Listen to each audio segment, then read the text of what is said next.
Aspek lain yang bisa kita lihat dari keberadaan Belanda dulu di Indonesia, teman-teman, adalah penyebaran agama.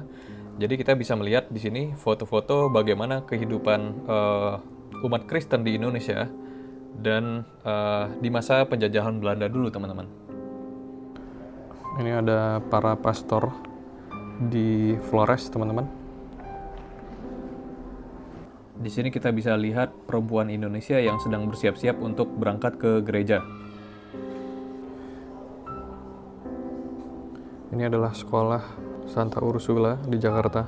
Di sini kita bisa melihat juga di display foto-foto para pejuang atau aktivis dari setiap koloni Belanda, nggak cuma Indonesia, yang berjuang untuk mendapatkan kemerdekaan negaranya. Seperti kita bisa melihat sendiri, Bapak Muhammad Hatta, Presiden Republik, Wakil Presiden Indonesia pertama kita, dan ada beberapa pejuang dari negaranya masing-masing yang lain.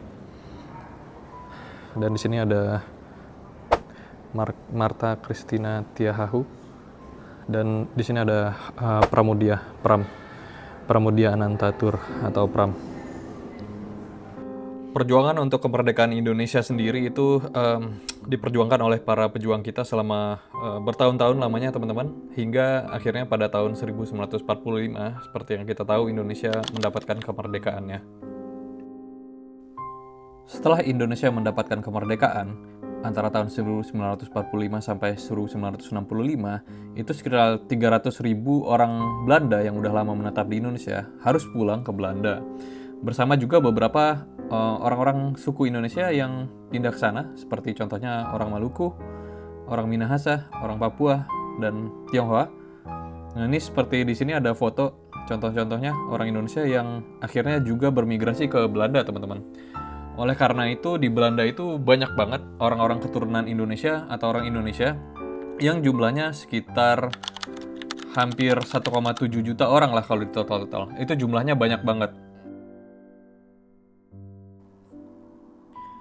Mengunjungi museum ini meninggalkan kesan yang sangat mendalam buat kita. Mengetahui betapa panjangnya sejarah Belanda dan Indonesia, masa-masa sulit yang harus dilalui oleh para pendahulu kita, dan perjuangan para pahlawan yang membuat kita bisa menikmati kemerdekaan di zaman modern ini. Suatu hal yang mestinya tidak hentinya kita syukurin.